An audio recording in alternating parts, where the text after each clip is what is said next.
So 6-7 months ago I bought a new air compressor. I got a Quincy air compressor, and I decided to build an air condenser coil for it to mitigate the amount of water that's getting in the airlines. Did a bunch of research online, and this is kind of what I came up with. So the core is its type L copper tubing, so it's thicker than type M. It's more rated for the air pressure, and it's a minimum of 50 feet of coils, so I have 50 feet of coils. I'm only using about 75 feet total, maybe, probably more than that, probably more like 80 or 90 feet, but 50 feet of coil. So the way I did it here is, first off, the main reason is, when the air comes out of your compressor, you're at a higher temperature. As it goes into the tank, it begins to cool. As it goes through your airlines, it cools off even more. During that cooling process, the air will condense, creating water in your lines. Water in your lines will ruin tools like plasma cutters or some of your automotive tools. So to mitigate water in the lines, there's a whole bunch of things that you can do. You can either buy expensive filtration systems, you can do this air coil, there's just a whole bunch of stuff that you can do. So anyway, so what I did was I got a regulator down there, because you don't want an air filter or a water trap that close, because the air coming from the tank has not cooled off enough to where any water traps or water filters areas are basically worthless. They're wasted money.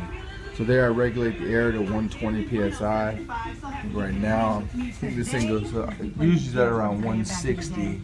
160. But then in my actual lines, I actually have it at 120. I don't know if you can see that. So it goes to a 1/2-inch airline, and it gets to my 1/2-inch copper. I have a union here, so that way I can separate this coil. The other union is right here. If I move or whatever, if we sell our house, I can take that coil. I don't have to rebuild it. It goes up 50 feet worth of coils. Then I sweat these lines, and it comes back down. And everything's at an angle. And then it enters my air system right here at another union. So the way it works is everything's at an angle, so the first 25 feet will drain back into the tank, which has an automatic drain valve down there. And then the second 25 feet will drain through this drain valve right there, this ball valve. So once the air goes in there, it goes up to this T-joint. From this T-joint, I have it coming over here. I try and use as many 45s as possible. I try to avoid 90s. It comes down, and then it comes down to another ball valve. Now this will eventually, I just capped it because I wanted to use my airline. But this is eventually going to go to this Motor Trend toilet paper type filter. Actually, guys, So there's one filter which is eventually going to also go to that. Skylanders anywhere. Right now, buy one get one 40% off Skylanders, Disney Infinity. You follow it back. Before I put these shelves up, I did all this. But you got the copper line that runs across the top there. Then I have another T. It hits another T up there, and it comes down to another ball valve release. So any condensation is coming down is going to relieve here. Any air go up here goes up, so the condensation, any condensation that's up to this point, is all being drained back to the valve. It comes to another ball valve. This is my cutoff valve for my high-end air filter. So I do have a high-end air filter here. This is what I use for my plasma cutter. Yeah, so I also did a union here, so that way if I got to do any filter changes, or not filter changes, but if I have to do any work on the filter system, I can just disconnect from right there. So then it comes back up, goes down. I capped off that end over there because eventually I am going to run it to the other side of my garage.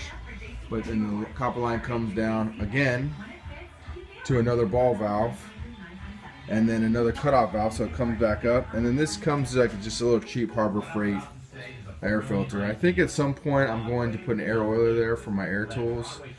for some of my automotive air tools. So I'll have one completely dry air, one air oiler for my air tools, and then I'll have that other filter down there for that one. And then I went ahead and I built these shelves around it. But yeah, so this is all 1/2-inch copper, type L. So it's thicker. It's thicker than the type M. It's rated to handle this type of PSI. I think the next thing I'm going to do is I'm going to be taking it over to the other side of my garage. Right now my garage is a total mess because I had to get everything off the wall, but it would go off some airlines drop over there. And then yeah, that's it. I haven't had any water. Also, right now I've got a 1/4-inch regulator right here, which is way too small. This is what I had. I just wanted to get it going so I could use it. I'm going to upgrade that to a 1/2-inch regulator. You and Greg to marriage counseling today. Yeah, if you got any questions, post some questions. I'll try and get to it. But yeah, I have 0 water coming out of anywhere. And I can show you right here. No water, none at all. That's just flux down there. You'll see it down to the ground. Maybe when I was sweating the lines up in the top.